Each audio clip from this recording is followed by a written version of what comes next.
I'm Alice, 31, living in Portland, Oregon. If anyone ever asked whether I had loved my husband, I wouldn't hesitate to say I once loved him so deeply I forgot who I was. We met 8 years ago at an outdoor art event, something I only stopped by for fun, and he was dragged to by his best friend because he was bored at home. Ethan wasn't the charming or polished type, but there was something about the way he mixed the wrong colors and chuckled, "Oops, accidental art disaster. I'll probably get kicked out early," that made me laugh. He felt easy to be around, unpretentious. We grabbed coffee after the event, and from a scattered conversation about colors and street art, grew a 5-year relationship that eventually led to marriage. I used to think love was enough. We moved in together, then held a small wedding with close friends in both families. But if I had known what was waiting ahead, maybe I would have stopped then, or at least thought harder about his family. My mother-in-law Lorraine is the kind of woman who believes women are born to serve. She never said it outright, but she made it clear in every sharp-eyed glance, every barbed comment. Like the first time I cooked dinner for Ethan's family, she tilted her head at the spaghetti I made and exhaled. "I guess these days you don't need to know how to cook to get married, huh?" Everyone laughed, except me. Every time I visited their house, Lorraine found something to criticize. Dust on my shoes, a strand of hair not straightened, or the dress I chose. "Seems a bit bold for a wife, doesn't it?" Ethan would shrug, give a sheepish smile, and whisper, "She's always like that. Don't take it personally." But if someone tells me to not take it personally while being insulted in my own home, I'm sorry, I don't agree. Lorraine believes in a traditional version of marriage. Wife stays home, husband leads, men shouldn't be bossed around or nagged. She once saw me working on my laptop and shook her head. "Doesn't matter how good you are at work if you can't take care of your husband." And Ethan? He used to talk to me nonstop, sharing everything from doodles to his boring work stories. But over the past 2 years, he started disappearing. Even while sitting right in front of me, his phone was always in his hand, his eyes dull. Whenever I asked him anything, the answer was always, "Up to you," or "Whatever you want." I tried sparking conversations, asked questions, begged him to make time for us, but all I got was distracted nods. Or worse, irritated looks, like I was a burden. When I said I felt abandoned in our marriage, he simply said, "You're overthinking it." Once, I broke down crying after dinner because his mother had insulted me in front of everyone. Ethan didn't defend me, didn't even say anything afterward, except a casual, "She didn't mean anything bad." He didn't need to yell or be cruel. His silence was cold enough to make me feel invisible. Things began to crack like that, slowly, quietly. No big blow-up, no screaming fights. Just a growing awareness that the man who once held my hand in the middle of a busy street now only held his phone, while I, his wife, had become a shadow in my own life. Our 4th wedding anniversary. I knew Ethan had forgotten or deliberately ignored it, but I still prepared. Not to hold on to anything, but to remind myself that I had tried. I spent all Saturday afternoon in our small kitchen, wrestling with the honey-roasted chicken recipe Ethan always mentioned from his childhood in Northern California. I had to text his mom, yes, Lorraine, for the recipe. She sent back exactly 7 words: chicken, honey, garlic, lemon. The rest? Whatever. Still, I did it. I went to Whole Foods, picked the best ingredients, polished the old wedding wine glasses, lit the scented candle Ethan once said smelled like August. I played our old acoustic playlist, the kind we used to listen to while dating. Everything felt like a final attempt to save something quietly falling apart. At 10 minutes to 7, I got a text. "Mom and Uncle Phil are stopping by. Forgot to tell you. Just a quick visit." I stared at the screen, his mom and Uncle Phil. "On our anniversary night," I texted back. "You mean tonight?" He simply replied, "Yeah, they live nearby, don't be upset, okay?" I set the phone down. Even if I was upset, who cared? Dinner wasn't finished yet, but my appetite had vanished. I kept going anyway, like a robot on autopilot. When the doorbell rang, I was already in the cream-colored dress Ethan once called his favorite. But when he walked in, his eyes didn't even pause. Lorraine walked straight into the house like she owned it, glanced at the table, then ran a finger across the kitchen counter, lips pressed tight. "You did all this yourself?" she asked flatly. "Hope you didn't use too much honey. Ethan had a mild allergy back then." Bill, Ethan's uncle, had already been drinking. He walked in with a bottle of red wine, laughing loudly. "Wow, Alice dressed up like she's expecting the president. Or is this a dish soap commercial?" I smiled tightly. I had learned to hold it in. Ethan didn't even look at me. He dropped his backpack on a chair, took off his coat and sat down, pulling out his phone like he was waiting on Uber Eats. Dinner started in strained silence. I tried making small talk. Asked Lorraine about her rose garden, asked Phil about his fishing trip, but got only half-hearted replies and grunts. I served the chicken carefully, plating each portion with care. When I handed Ethan his, he took it without a glance, stabbed a piece with his fork, brought it to his mouth, and suddenly spat it out into a napkin. I froze. Bill burst into laughter. "Geez, Alice. Trying out chemistry experiments in the kitchen? Serve that in a restaurant and you'll get sued." I didn't say a word. I just looked at Ethan. But his eyes held no remorse. Instead, he set down his fork and said loud enough for the whole table to hear, "Maybe if you actually listened to Mom once in a while, you'd know how to make a basic dish," she told me. "Marrying you was a mistake." Lorraine lowered her head to her plate like she was embarrassed, but not for me. She was worried Ethan was going too far. No words came out. What rose in my throat wasn't sorrow, it was something colder. It was a cold, rising fury in the back of my throat. Phil raised his glass and called out, "You should have married that redhead from last year. At least she knew when to shut up." I didn't hold back anymore. I set my napkin on the table and looked at Ethan. "You just buried this marriage with your own mouth, remember that?" I stood up, grabbed my phone and walked straight to the door. Behind me I heard Phil chuckle, "Uh-oh, we've got a tsunami coming." But I didn't stop. I just walked away like I knew exactly what I was leaving behind and that I would never return. I don't remember how long I walked after leaving the apartment that night. I just remember the cold, the tightness in my chest. But my eyes were dry. I didn't cry, no tears came. Maybe I'd trained myself too well to hold them back all those years beside Ethan.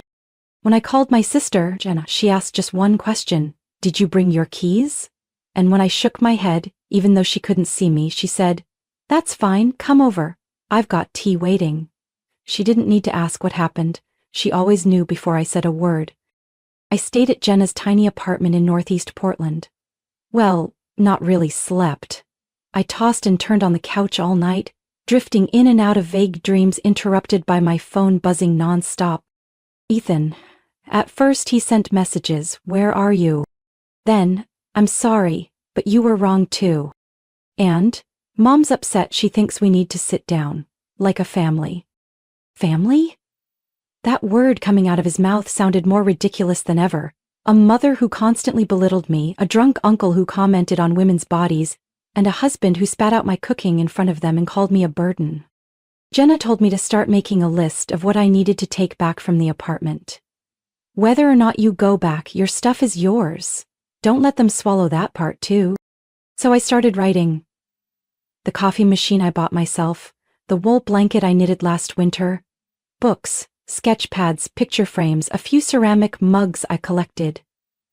As I wrote, I realized most of what I owned had been dissolved into the idea of us, when really, it had always been just them. That evening, Ethan called. This time I picked up. "Why aren't you answering my texts?" I said I was sorry. "What more do you want?" I asked, "Do you think that's enough?" He sighed, clearly annoyed. "Last night, it was just dinner, Alice." I let out a quiet laugh. "And you spat it out like I poisoned you." His voice tightened. "You're trying to make me the bad guy." "I don't have to try, you did that all by yourself." After that call, I blocked his number. Not forever, but long enough for me to think without being dragged back into false questions like, "Do you still love me?" or "Why can't you try for the family?" Jenna understood me better than anyone. She didn't push or pry, just handed me a cup of hot cocoa now and then, and let me sit in silence by the window. You're not the only one who's ever endured a lousy man, she said. But not everyone has the guts to walk away. A few days later, Lorraine sent me a message, a whole novel. In it were lines like, I know Ethan's not perfect, but marriage is about endurance. You walking out like that made the relatives talk. You should be more thoughtful and come back, stop embarrassing your husband. I didn't know whether to laugh or get angry, but I chose not to react. Any reply would only fuel the performance they were staging. I no longer wanted a part in that play. That night I opened my list again and added one more thing, the divorce paperwork, because I knew I'd never be ready if I waited for the right day. And when that day came, I wouldn't tiptoe or whisper. I'd reclaim everything, not just my belongings, but the peace they'd stolen from me for far too long. I texted Ethan on Tuesday morning. I'll be coming by this afternoon to pick up the rest of my things. Please don't be home. He replied with one word. Okay. But as soon as Jenna and I walked into the apartment, I knew I'd been naive. Lorraine was sitting squarely in the middle of the living room, legs crossed over the coffee table like she owned the place. She wore a cream cardigan, holding a cup of tea as if she were hosting a family reunion. Ethan stood in the kitchen corner, hands in his pockets, face stiff, eyes avoiding mine. I set down my bag. Before I could speak, Lorraine cut in. We need to talk. I gave a cold smile. I'm just here for my things. Jenna folded her arms, standing close. If this is an ambush, don't call it a family meeting. Lorraine raised an eyebrow, unmoved. Alice, I think you owe Ethan an apology. You hurt him. The whole family's been talking. That's not a small thing. Hurt him how? By walking out after he spat out the food I made? Or by not sitting there while Uncle Phil called me barely a real woman? Ethan clenched his jaw but said nothing. Lorraine set her tea down, her tone sharp as a blade. Regardless, you're an adult. You should know how to protect your husband's dignity. Jenna let out a disgusted laugh. Dignity? Since when does dignity mean stomping on someone else? I turned to Lorraine. Do you know what the most insulting part of that night was? It wasn't Phil's words. It wasn't the way you've looked at me like I'm a thorn in your side for years. It was Ethan, the man I once loved, sitting there and saying nothing to defend me. Ethan finally spoke, his voice shaky. You're blowing this out of proportion. I met his gaze. No, I'm making it clear. In this very house I was treated like a stranger. You say I embarrassed the family? No, you weren't quiet out of kindness, and that silence, that cowardice, was the most shameful part. Lorraine shook her head, her voice soft but still poisonous. Sweetheart, women need to learn how to sacrifice. Marriage isn't about who's right or wrong. I tightened my grip on my bag and stood up straight. I've sacrificed plenty. I've stayed quiet, lived by everyone else's rules. But sacrifice doesn't mean erasing yourself. No one gets to demand my silence after humiliating me, especially when I'm the one left cleaning up after people who think they're always right. Lorraine's face flushed red. She shot to her feet. Don't be disrespectful. I'm your mother-in-law. Jenna stepped forward. And Alice is my sister. If you dare say one more insulting word, I won't be so polite next time. Not a sound followed. I turned to look at Ethan one last time. You had your chance to speak up, but you didn't. Don't expect me to keep living like someone without a voice. I walked into the bedroom and started packing the last of my things. It wasn't much, just a few books, a box of paints, a wool blanket, some items I once bought thinking they'd be part of a shared home. Now I just wanted to leave as quickly as possible. Lorraine was still standing in the middle of the room, muttering something to Ethan that I didn't bother to listen to. I shoved everything into my suitcase without trying to make it neat. Jenna came in to help. You don't owe anyone an explanation, she said. They're not worth justifying anything to. As I rolled the suitcase toward the door, Ethan spoke up one last time. You'll regret this. I turned around, voice steady. No, I regret not leaving sooner. We walked out of that apartment, the door closed behind us with no goodbyes. Just the sound of suitcase wheels rolling down the hallway and a deep breath I hadn't realized I'd been holding in. I returned to the apartment on a cloudy Friday morning, my mind heavy but my hands steady. Ethan had agreed not to be there. There would be no more conversations. only belongings to gather and a period to place at the end of this chapter. I brought 2 suitcases and a large yellow envelope. The apartment was strangely quiet. No familiar coffee smell, no soft hum of the washing machine in the kitchen corner. Everything felt like a hollow shell. Just like our marriage. Calm on the surface but rotted out from the inside long ago. I packed the rest without a word.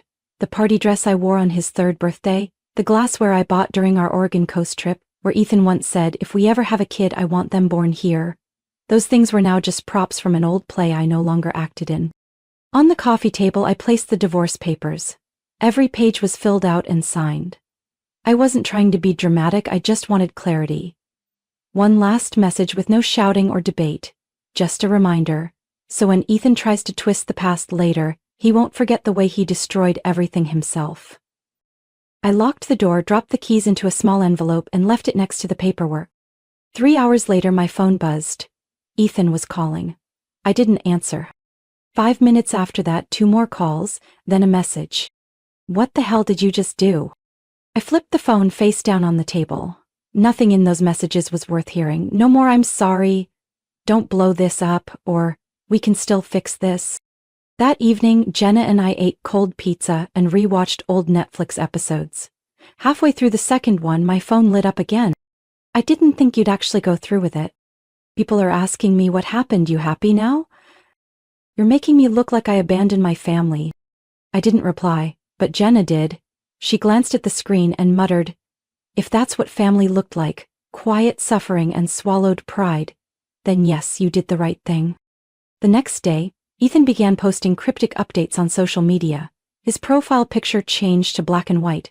His bio now read, "Loyalty is rare in this day and age." I got screenshots from a few acquaintances. One old friend messaged me, "Are you okay? Ethan seems really torn up." I replied with just one line, "I'm fine. He's only upset about losing control, not about losing me." A day later, I got an email from his mother, Lorraine. "I didn't think you'd be this cold. Ethan hasn't been eating or sleeping. The whole family is talking. You should rethink this. A good wife knows how to preserve a marriage, not destroy it over one misunderstanding." I left it unanswered, but I saved it, because I knew I might need it, that no matter how far I walked, they would always try to pull me back to the place where I used to feel suffocated. A week later, my lawyer submitted the papers to the court. Everything began moving through official channels. Ethan kept calling. Sometimes he left voice messages. Some sounded gentle. "Alice, I'm sorry." Others turned sharp. "What are you doing? Are you trying to ruin me?" I had once been afraid. I had doubted myself. I'd wondered if I was being too harsh. But every time I remembered Ethan's vacant eyes when I walked out, Phil's mocking laughter, or Lorraine's "women must sacrifice" like a sentence, I felt peace in my decision to leave. I hesitated for 2 days before replying to Nancy's message. "My birthday's still happening. I'm inviting you. Ethan will be there too. I can't uninvite anyone in a shared group. But I promise if anything feels off, I'll shut it down." Nancy wasn't the type to take sides easily, but she never hid her disappointment in how Ethan treated me. I trusted Nancy, but I didn't trust Ethan, and certainly not Uncle Phil. In the end, I went. Not because I wanted to see them, but because I was tired of avoiding things. If I could stand in front of Lorraine without flinching, then I had no reason to bow my head at a birthday party. I arrived a little late. Nancy rushed out to greet me, pulling me into a tight hug. "You came. You look different. Not like before." I smiled, not denying it. The party flowed as usual, at least for the first 30 minutes. I chatted with a few old acquaintances, avoided curious glances. But then, amid the laughter and conversation, I heard a voice behind me I couldn't mistake. It's hard to keep a family together when someone only knows how to run. I turned around. Ethan stood among our old friends, beer in hand, wearing the face of a performer. He was telling a story. And it wasn't the truth. I tried to talk. I even sent handwritten letters, but she didn't respond. I've made mistakes, I know.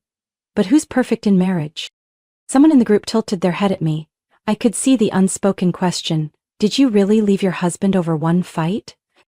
I let the noise fade, set my drink down carefully, and walked into their circle. Uninvited, but unshaken. Nancy saw me and tried to speak, but I gestured. Let me. I looked Ethan in the eye. You want to tell a story? Then tell the whole thing. The story is, on our wedding anniversary, I cooked his favorite dish, decorated the table, lit candles, only to be treated like a joke. I turned to everyone. Ethan spat the food into a napkin in front of his mom and uncle, then told me I was the biggest mistake of his life. After that, his uncle, the same one who once called me barely a woman, laughed like I was some cheap sitcom. A woman in the room whispered, "Oh my God!" Ethan stepped forward, trying to interrupt. "Alice, that's enough. Don't act like you're innocent." I didn't back down. I'm not innocent, but I'm not pretending either. You want to look like the victim, but if being a victim means stepping on someone else, it's not worth it. Uncle Phil, just as I feared, suddenly chimed in. "Oh, come on, everyone lighten up. We were just joking. Alice has always been overly sensitive." I looked him straight in the eyes. You know what's not funny? When a woman is insulted in her own home, and her husband and in-laws sit there, saying nothing, as if it doesn't matter. Phil raised an eyebrow, stepped forward, his voice sharp. "You're still bitter about that? You should be grateful Ethan still cares." "I don't need you to define the word care," I said clearly without raising my voice. Right then Nancy stepped in, placing herself between me and Phil. "No one here is allowed to speak to Alice like that, verbally or otherwise. Phil, if you say one more thing like that, I'll call the police, and you know I mean it." Phil froze, then grumbled and stepped back, muttering something no one cared to hear. He looked like a statue in the middle of the chaos, struck dumb, completely still. I said my last words short and firm. "You say I left over one angry night. The truth is I left after 6 years of silence, of dismissal, of disrespect. And I don't regret it." Fuab. I turned and walked out of the party, head high, footsteps steady. As the door closed behind me, I heard someone whisper, "I can't believe he really did that." I didn't look back. Because I knew, this time, I had reclaimed my voice. 1 week after Nancy's birthday party, I signed the papers to officially remove my name from the old apartment lease. The landlord only asked one question, "Everything okay?" I didn't need to say more. I moved into a small room in the Selwood neighborhood, not big, not fancy, but sunlight streamed through the window each morning and it felt like a true beginning. For the first time in years, I could eat breakfast without judgmental glances or sighs heavy with hidden meanings. I could leave dishes overnight without complaints. I played music at midnight, read until dawn, and no one gave me that quiet judgment I'd grown so used to. The phone still rang a few times during that first week. Ethan's name popped up, then disappeared. Sometimes it was no caller ID. I assumed it was his mother. I didn't answer. One Monday afternoon, I got an email from an unfamiliar address. I opened it and saw a familiar tone. "You need to understand that marriage is a process. No one's perfect, not even Ethan.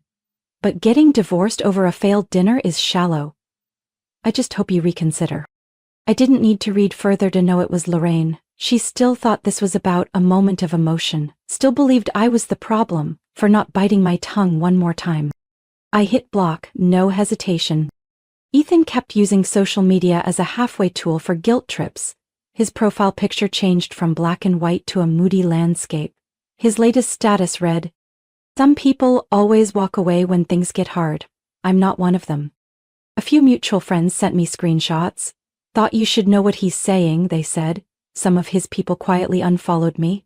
Others messaged, half concerned, half fishing for drama. "You okay?